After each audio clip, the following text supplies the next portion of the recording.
बोले त्रिकालवर्ती नौ देवताओं की, मूलनायक श्री चिंतामणि पार्श्वनाथ भगवान की, आचार्य भगवंत गुरुवर्षि विद्यासागर जी महाराज की, परम पूज्य आचार्य श्री समय सागर जी महाराज की, परम पूज्य मुनिवर्षि निर्दोष सागर जी महाराज की।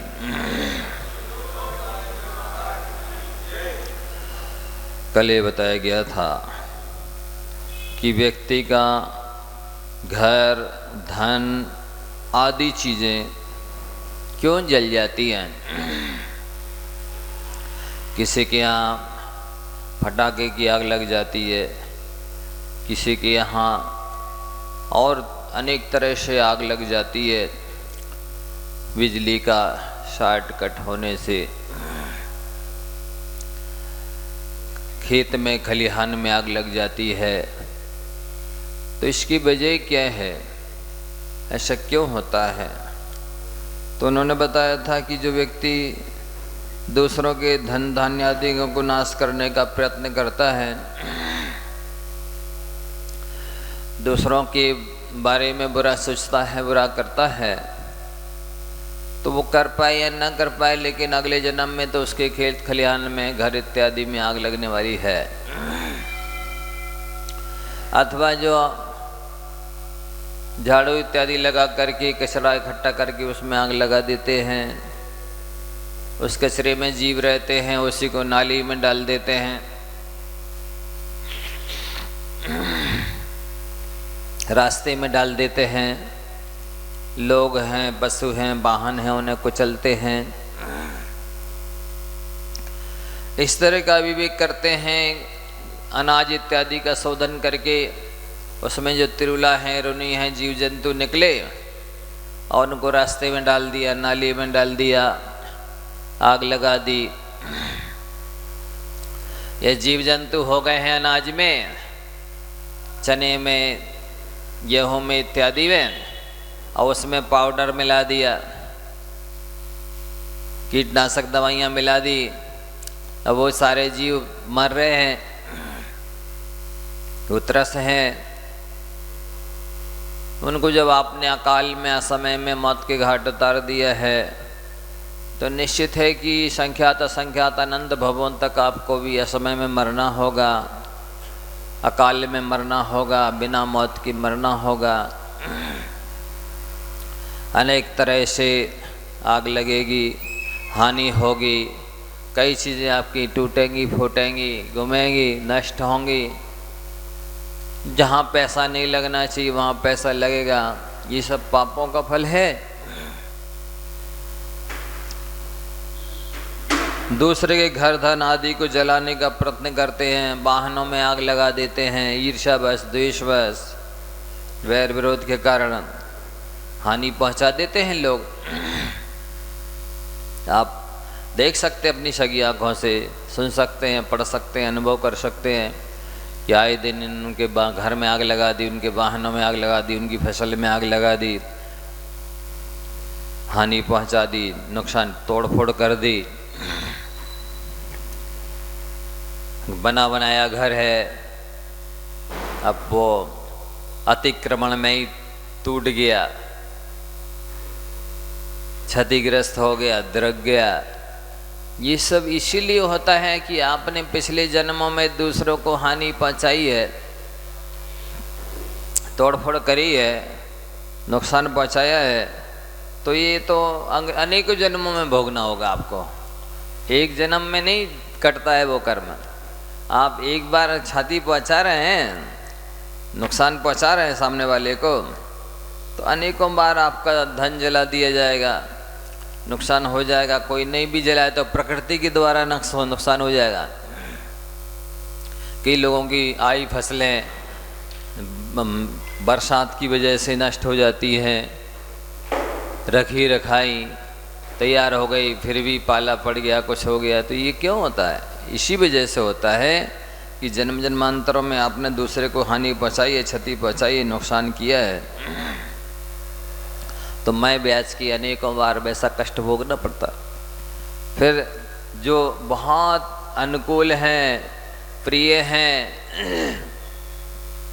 हित चाहने वाले हैं, शुभ चाहने वाले हैं, अनेक तरह से सहयोग करने वाले हैं, कल्याण चाहने वाले हैं, लेकिन उन्हीं लोगों का वियोग होता है। वही अच्छे लोग, अनुकूल लोग ही मरण को प्राप्त होते हैं। आपकी आंखों के सामने ही वे दुखी होंगे, बीमार होंगे, कष्ट उठाएंगे, जिससे आपको उनसे भी ज़्यादा कष्ट उठाना पड़ेगा। तो ऐसा क्यों होता है? तो जिन जीवों ने पहले जन्म में अन्य के स्त्री पुत्र भाई आदि कुटुंबी लोगों को वियोग कराया है, लोग फूट कर डाल देते ना, उनको सहन नहीं होती है। ये लोग प्रेम से क्यों रह रहे हैं? चाहे स्त्री पुत्र हों, चाहे मित्र मित्र हों, चाहे पति पत्नी हों, शांति से रहते हैं, प्रेम से रहते हैं, देखा नहीं जाता है। उनमें आपस में लड़ाई झगड़ा करवा देते हैं, फूट डाल देते हैं, मनमुटाव करवा देते हैं, न्यारपन करवा देते हैं, वियोग करा देते हैं। तो ऐसा करने से अनुमोदना भी की हो, मान लो आपने नहीं कराया और वो अपने आप उनका लड़ाई झगड़ा हो गया, न्यारपन बंटवारा हो गया, वियोग हो गया, मरण हो गया, आप मन ही मन सोच रहे अच्छा हुआ, इतने ही कर दिया आपने मन में कि अच्छा हुआ न्यारपन, ये अच्छा वही लड़ाई झगड़ा, अच्छा इनका वियोग हो गया, अच्छा मरण हुआ। ऐसा मन से ही आपने कर लिया तो अशुभ कर्म मान लिए, भयानक। अब आपका अनेक जन्मों में वियोग होगा, मरण होगा। जो आपका प्रिय होगा, हित चिंतक होगा, शुभ चिंतक होगा, सहयोग करने वाला होगा, उसका अनेकों बार मरण हो गया। इतना मात्र भाव कर लिया आपने कि अच्छा हुआ। इसलिए भाव भी नहीं आना चाहिए कि किसी का बुरा हुआ है तो अच्छा हुआ है। और अपने कार्य की सिद्धि के लिए दूसरों का अपमान किया जाता है, अपने कार्य की सिद्धि के लिए दूसरों को नुकसान पहुंचाया जाता है, अपने स्वार्थ की सिद्धि के लिए दूसरों को कष्ट में डाला जाता है, अपने स्वार्थ सिद्धि के लिए दूसरों का वियोग कराया जाता है। जैसे यही कई लोग जानवरों को पालते हैं ना, तो इनका स्वार्थ सिद्ध करना, मनोरंजन करना, उनका तो परिवार छूट गया, उनका देश छूट गया, उनका एटमॉस्फेयर वो बदल गया। तो आपने अपने सुख के लिए, मनोरंजन के लिए उनको यहाँ ले आए या दूसरी जगह भेज दिया, लेकिन वो बेचारे कितने दुखी हो रहे, कष्ट उठा रहे हैं, इसका बात का विचार ही नहीं किया। तो दूसरों को जो वियोग कराया जाता है, कष्ट में डाला जाता है, देशांतर में भेज दिया जाता है, इसकी वजह से ऐसे लोगों को अगले जन्म में जाकर अपने कुटुंबी लोगों का वियोग सहन करना पड़ता है। कभी भी हो, ना करना, ना कराना, ना अनुमोदना करना। अनुमोदना में तो अंदर से ही जरा सा भाव आता है, अच्छा हुआ, बस इतने में कितना कर्म बांध लिया। और अच्छे कार्य की अनुमोदना नहीं करेंगे, असहयोग करेंगे, दूर रहेंगे, ये भी पाप है, ये भी अपराध है। जो अच्छे कार्य है उसमें तन मन धन से सहयोग करना चाहिए, और यदि नहीं कर रहे हैं तो ये असहयोग कर रहे हैं, ये अपराध कर रहे हैं, ये पाप कर रहे हैं। अब आगे कहते हैं धन नाश होने का कारण।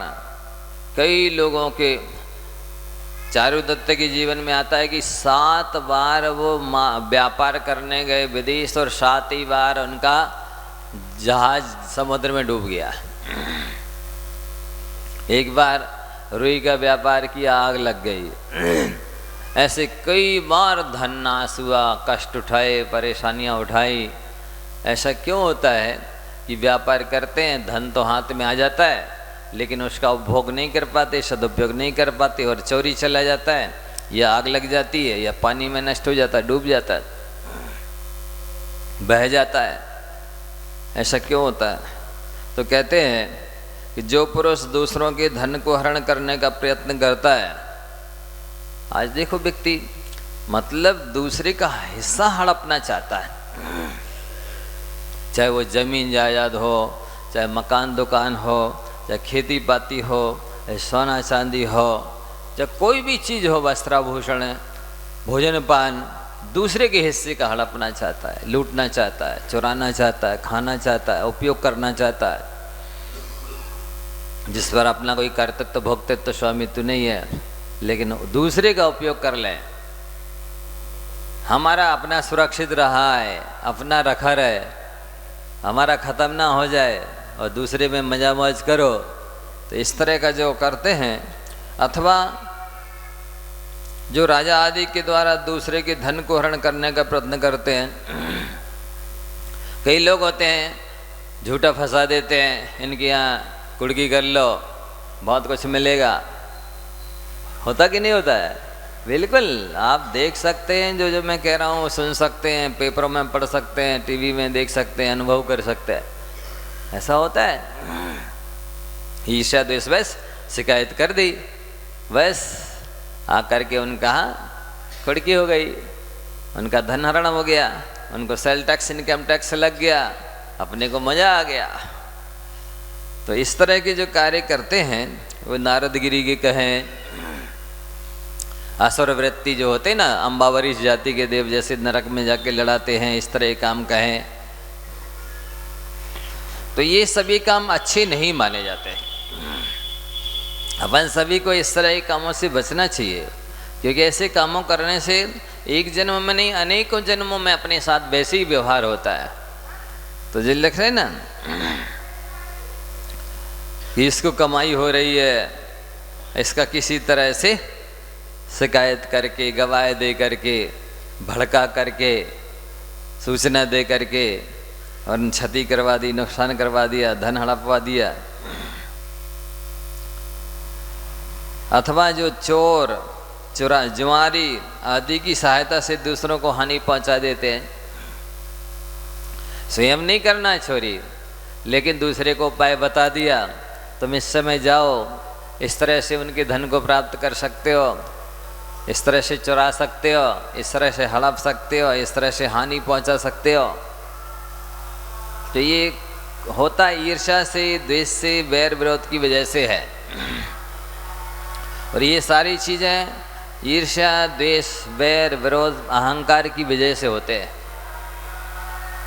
व्यक्ति की तीव्र मान कषाय होती है तो वो मान कषाय से ईर्ष्या जन्म लेती है, और ईर्ष्या की वजह से द्वेष जन्म लेता है, और द्वेष की वजह से वैर जन्म लेता है, वैर की वजह से विरोध जन्म लेता है, और विरोध की वजह से वो फिर उसकी हानि पहुंचाने के लिए तत्पर होता है।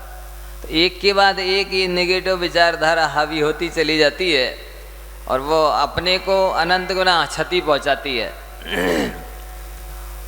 तो लिख रहे हैं कि जो दूसरे पुरुषों के धन हरण करने का स्वयं प्रयत्न करता है, या दूसरों से करा देता है, या किसी ने किया है तो उसकी अनुमोदना कर देता है, अथवा राजा आदि के द्वारा दूसरों के धन हरण करने का प्रयत्न करा देता है, अनेक तरह से देखा गया, सुना गया कि शिकायत कर दी, उनके करोड़ों का हानि हो गई, नुकसान हो गया। चोर जुआरी इत्यादि तो होती ही, उनको तो चाहिए कोई पता है कहाँ से चोरी की जा सकती है, कहाँ से धन को हड़प किया जा सकता है, उनको बता दिया, अपन तो दूर ही रहे। वो कहते ना, भुस में लगा दी आंग महाजन दूर खड़े, ऐसी कहावत है ना। या दो ही परीतो दे दो तेल, तुम नाचो हम देखें खेल। ऐसे टाइप के नेचर वाले लोग होते हैं, दोनों को इधर भी भड़का दिया, उधर भी भड़का दिया। अब आपस में वो लड़ेंगे, झगड़ेंगे, लूटेंगे, पीटेंगे, एक दूसरे को पर केस करेंगे, अपन आराम से मजा ले रहे अंदर ही अंदर। ये हिंसा नंदी रौद्र ध्यान के अंतर्गत आता है। तो ऐसे लोग एक बार इस तरह के कुकृत्य करके अनेक जन्मों तक अपने उनके साथ ऐसी व्यवहार होता रहता है। अब आगे कहते हैं कि इस जीव को कंठमाला किस कर्म के उदय से होती है? गलगंड बोलते हैं, कंठमाला, गलगंड। तो कहते जो मनुष्य अन्य जीवों के कंठ में दुख पहुंचाया करते हैं, आजकल तो और भी बहुत सारे कृत्रिम ऐसी चीज़ें तैयार हो गई हैं कि जिनके खिलाने पिलाने से व्यक्ति कई अनेक रोग हो जाएंगे, अनेक तरह की बीमारियां हो जाएंगी, अनेक तरह की परेशानियां खड़ी हो जाएंगी। आँखों में, कानों में, गले में, श्वास में, श्वास नली में, जठराग्नि, उदराग्नि में, कमर में, घुटनों में अनेक तरह के रोग हो रहे हैं। इस तरह की चीज़ें खाने वाली, पीने वाली, सूंघने वाली तैयार होने लगी हैं। तो इनमें जितने भी लोग सहयोग करते हैं, बनाने वाले, बनवाने वाले, खरीदने वाले, बेचने वाले, अनुमोदना करने वाले, वो सब उसी तरह के कर्म, अशुभ कर्म को बंद करते हैं, और जिससे कर जन्मांतर में आगे चल करके उनके कंठ में पीड़ा होती है, बोल नहीं पाते, खा नहीं पाते, गुटक नहीं पाते, पानी आदि नहीं पी पाते। आए दिन ऐसे लोग आते हैं, महाराज जी हमको ये गले में तकलीफ है, थूक नहीं गुटकते बनता है, पानी नहीं गुटकते बनता, खाते नहीं बनता है। तो ऐसा क्यों हुआ? तो जो मनुष्य अन्य जीवों के कंठ में कष्ट पहुंचाते हैं एक, अथवा किसी द्वेष के कारण दूसरे को पीड़ा पहुंचाया करते हैं, द्वेष है, किसी से बैर विरोध है, घृणा है, तो किसी न किसी कारण से उनके मन में विदारक कार्य करना, कोमल अंगों में पीड़ा हो, कष्ट पहुंचे। देखा जाए शारीरिक पीड़ा से ज़्यादा मानसिक पीड़ा होती है।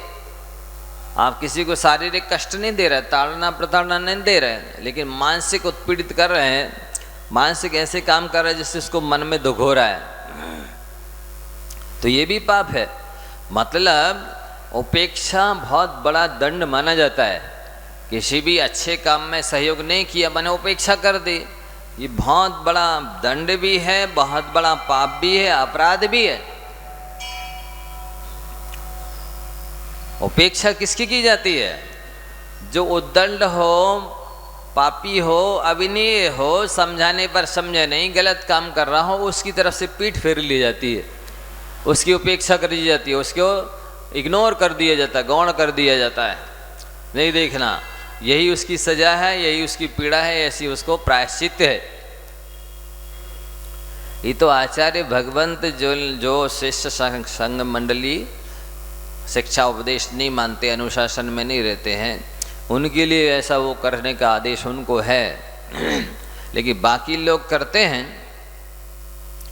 तो वो उपेक्षा, अच्छे काम की उपेक्षा करना, अच्छे कार्य करने वालों को सजा देना है, अच्छे कार्य करने वालों को दंड देना है, अच्छे कार्य कर देने वालों को हतोत्साहित करना है, हताश निराश उदास करना है, अच्छे कार्य बंद कराना है, उनकी शक्ति कम करना है। तो ये महान पाप है, महान अपराध है। कभी भी अच्छे काम करने वालों के लिए हतोत्साहित नहीं करना चाहिए, हताश उदास निराश नहीं करना चाहिए। उनके लिए जैसे बने तन से, मन से, धन से, कृत से, कार्य से, अनुमोदना से सहयोग देना चाहिए। नहीं तो ये लिख ही रहे हैं कि द्वेष बस, कसाय बस, ईर्ष्या बस, दूसरे का असहयोग करना, पीड़ा पहुंचाना, अथवा किसी की निंदा करना। देखो वचनों से ही है अच्छा, वो उसमें कोई कमी नहीं है, ना उसका कार्य गलत है, लेकिन ईर्ष्या द्वेष उसी में कमी निकाल देना, फिर भी उसको गुण को दबा करके किसी भी तरह का अवगुण को उभारना, प्रकट करना, जिससे इसकी छवि धूमिल हो जाए, इससे लोग जुड़े नहीं, इसका सहयोग नहीं करें, इसके काम में चार चांद नहीं लग पाए। तो ये सारे कसायों का फल बहुत बुरा होता है, अत्यधिक अनिष्ट होता है। अथवा किसी जीव के गले में होने वाली गांठ की कुचेष्टा किया करते हैं, मतलब उसको पीड़ा है तो और उसमें गिरे को धक्का मारने जैसा काम करना, वो तो परेशान है ही, लेकिन जैसे कहते ना, घाव में घाव को कुदेरना, कष्ट में और कष्ट पहुंचाना, जहाँ पीड़ा है उसी मर्म में और पीड़ा पहुंचाना, तो ये काम अच्छे नहीं कहलाते हैं। ऐसे काम जो किया करते हैं उनको एक जन्मों में नहीं, संख्यात असंख्यात अनंत जन्मों में ऐसी ही पीड़ा होती रहेगी। वही कष्ट आपको स्वयं भोगने पड़ेंगे जो आप दूसरे को पहुंचा रहे हैं।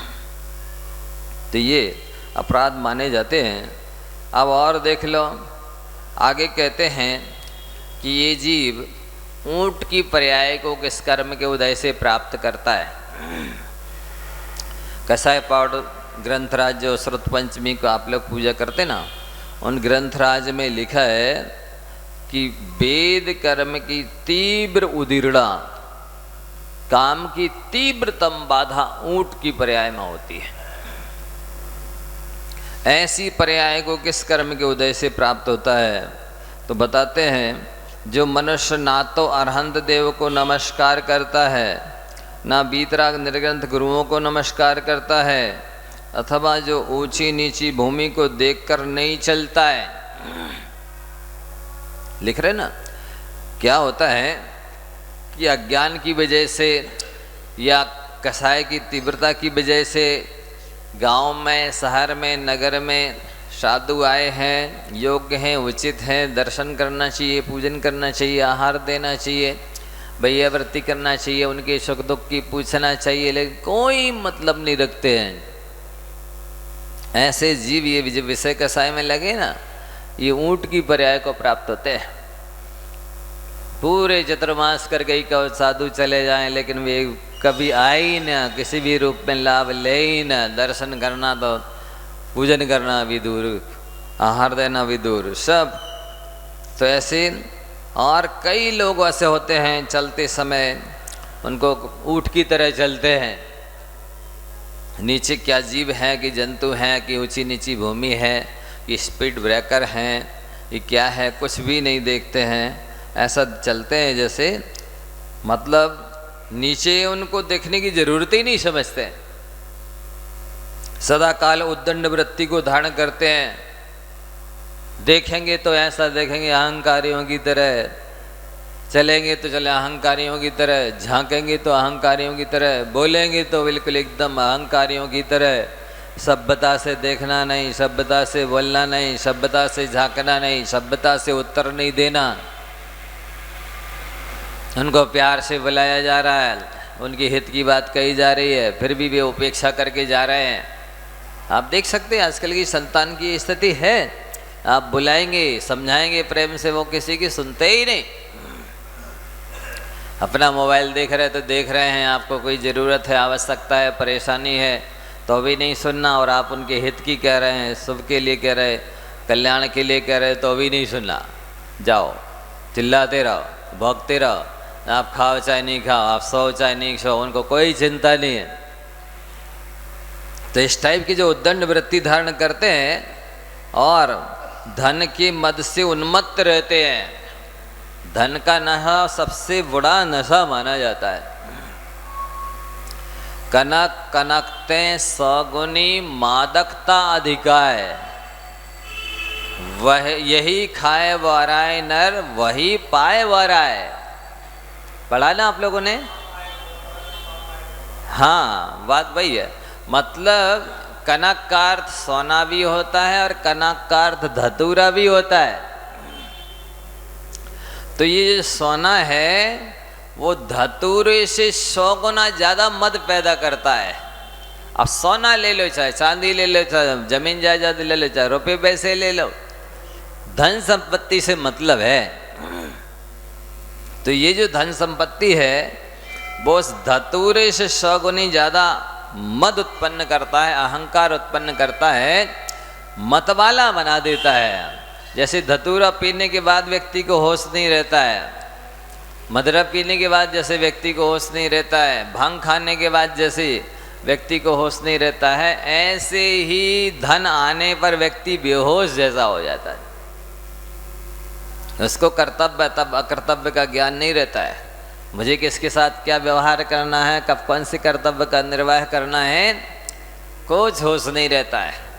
इतना मतवाला हो जाता है। मतलब आँखों से ही अंधे होते हैं व्यक्ति, ऐसा नहीं है। अनेक तरह के अंधे होते हैं, मदांध, कामांध, क्रोधांध, जन्मांध, ऐसे अंधे अनेक तरह के होते हैं। मद से भी अंधा हो जाता है व्यक्ति, काम से भी अंधा हो जाता है, धन से भी अंधा हो जाता है, नेत्रों से भी अंधा होता है, और अन्य इंद्रियों के विषयों में आसक्त होता तो उन सब इंद्रियों से अंधा हो जाता है। इसलिए ऐसे अंधेपने से बचना चाहिए अपन को। अन्यथा ये जीव मर कर के परलोक में भाग्यहीन ऊंट की पर्याय को प्राप्त होता है। जहाँ आपको बताया कि सबसे ज्यादा काम की बाधा होती है, सबसे ज्यादा पीड़ा होती है। ऐसे कहते ना, ये ऊंट खड़ा जो पी लेता है 30 दिनों का पानी, नहीं, कैसी स्थिति उसकी रहती है, बहुत निकृष्ट पर्याय मानी जाती है। अत्यधिक दुख और कष्ट भोगते जीव उस जन्म में। तो ऐसी चीजों से बचना एक बार फिर से सुन लीजिए। जो लोग आराध्य देव को नमस्कार नहीं करते, मतलब दर्शन पूजन करने नहीं आते, गुरुओं को नमस्कार नहीं करते हैं, अर्थात उनके लिए दर्शन करना, आहार दान देना, बियावृत्ति करना, प्रवचन सुनना है, उनको कोई आवश्यकता तो नहीं है, पूछना है, कुछ भी नहीं करते हैं, अथवा ऊंची नीची भूमि को देखकर ही नहीं चलते हैं, मतलब नीचे कौन से जीव जंतु हैं बेचारे क्षुद्र प्राणी, अहंकार की वशीभूत होकर के ऊँट की तरह ही, जैसे ऊँट मुंह पर मुंह करके चलता है ना, ऐसे चलते हैं। दया जिनके हृदय में नाम मात्र नहीं है और उद्दंड वृत्ति धारण करते हैं। वस्त्र पहनेंगे तो अहंकार सूचक, आभूषण पहनेंगे तो अहंकार सूचक, खान पान करेंगे तो अहंकार सूचक, देखेंगे तो अहंकार से भरी दृष्टि से, झांकेंगे तो अहंकार भरी दृष्टि से, चलेंगे तो अहंकार भरी दृष्टि से, बात करेंगे तो अहंकार भरी वाणी से। ऐसी उद्दंड वृत्ति जो धारण करते हैं वे अगले जन्म में मर करके भाग्यहीन ऊंट की पर्याय को प्राप्त होता है। इसलिए सभ्यता, शालीनता ये प्रशंसनीय मानी गई। जो व्यक्ति जितना सभ्य होगा वो उतना ज़्यादा शालीन होगा, जो जितना शालीन होगा वो उतना ज़्यादा सभ्य होगा, दोनों ही बातें। और सभ्यता व्यक्ति को इज्जत दिलाती है, आदर दिलाती है, व्यवस्थाएं दिलाती है, सम्मान दिलाती है, यश दिलाती है, पुण्य दिलाती है। इसलिए बिल्कुल नम्र वृत्ति धारण करना चाहिए। सज्जनों में और दुर्जनों में यही तो अंतर है। पढ़े लिखों में, बिना पढ़े लिखों में यही तो अंतर है। धर्मात्मा में और अधर्मात्मा में यही तो अंतर है। ये बिल्कुल सॉफ्ट होते हैं नेचर में, बिल्कुल मृदु होते हैं, सज्जन होते हैं, संयमी होते हैं कि दे मिलने वाला एक बार मिल ले तो जिंदगी में भूले ना। कोई भी अपरिचित व्यक्ति एक बार मिल जाए तो ऐसा व्यवहार करते हैं आत्मीयतापूर्ण, जैसे वर्षों वर्षों से पुराने परिचित हों, रिश्तेदार हों, ऐसा व्यवहार करते हैं कि बिल्कुल भूलते नहीं। कह रहे थे ना, वो ईश्वरी से फोन आया कि वो लोग बहुत धन्यवाद दे रहे थे, एक बार आए तो ऐसा आतिथ्य किया कि वो भूल ही नहीं पा रहे। ऐसा नेचर होना चाहिए कि कोई भी व्यक्ति मिल जाए तो इतनी भद्रता से, सज्जनता से बोलो, बात करो, देखो, उसके सुख दुख की पूछो कि वो हमेशा दोबारा मिलने की इच्छा करे। अरे फिर से मिलना है एक बार, अरे फिर से जाना है एक बार, अरे फिर से एक बार बात करना है, एक बार फिर से देखना है। क्या व्यक्तित्व था, कैसा व्यवहार किया। ऐसा तो हमारे सगों ने नहीं किया, हमारे माँ बाप ने ऐसा व्यवहार नहीं किया, हमारे खुद के रिश्तेदारों ने ऐसा व्यवहार नहीं किया, इतने अच्छे से बात नहीं, इतना मेरे सुख दुख के बारे में हम अपनों ने नहीं पूछा। इतना ख्याल तो हमारे जिनसे हमें अपेक्षा थी उनने नहीं किया, ऐसा व्यवहार इन्होंने किया। एक बार तो अंतिम इच्छा है कि उनसे फिर से मिल ले। ऐसा व्यवहार होना चाहिए, तब तो आपका ज्ञान है, तब तो आपका धर्मात्मापना है, तब तो आपका संस्कारितपना है, तब तो आपकी सत्संगति का लाभ है, तब तो माना जाए कि आपने कोई स्वाध्याय किया है, वर्षों धर्म की आराधना की है, संयम का पालन किया है। अन्यथा क्या मतलब है? नहीं, एकदम उदरम भरी मेटा बेरा पेट हाउ बना दे कहो, हमें तो अपने से मतलब दुनिया भाड़ में जाए, में क्या लेना देना है। नहीं, आप लोग व्यवहार में जी रहे हैं तो आपके पास में ये व्यवहार कुशलता होनी चाहिए, ये सभ्यता होनी चाहिए। कोई भी व्यक्ति मिलता है आपसे अपेक्षा रखता है, आप अपने आप को सौभाग्यशाली समझिए कि उसने आपको योग्य समझा, उसने आपको लायक समझा, उसने आपको समर्थ समझा, उसने आपको अपना माना, कि उसने आपसे अपेक्षा रखी, उसने आपसे कहा, और इसके बाद भी आप उसका सहयोग ना करें तो धिक्कार है आपके तन मन धन को, धिक्कार है आपकी सामर्थ्य को, धिक्कार है आपकी शक्ति को, बुद्धि को। कि आप काम में नहीं आया, बिना अपेक्षा रखे ही काम में आना चाहिए था आपको, बिना कहे बिना चाहे ही आपको सहयोग करना चाहिए था। लेकिन उसने अपेक्षा रखी, निवेदन किया, अपनी समस्या रखी, अपनी परिस्थिति मनस्थिति बताई, अपनी कमजोरी लाचारी बताई, इसके बाद भी आप ना कर सके, धिक्कार है आपका। ऐसे व्यक्ति को कोई क्षमा नहीं करता है, ना भगवान क्षमा करता, ना प्रकृति क्षमा करती, ना आपका कर्म क्षमा करेगा, आपकी आत्मा ही आपको क्षमा नहीं कर पाएगी। आगे चल करके अनंत काल तक आपको ये योग्यता, ये सभ्यता नहीं मिलने वाली है। इसलिए बंधु, जो कुछ मिला है परोपकार करके इसका सार्थक कर लो, इसी में भलाई है।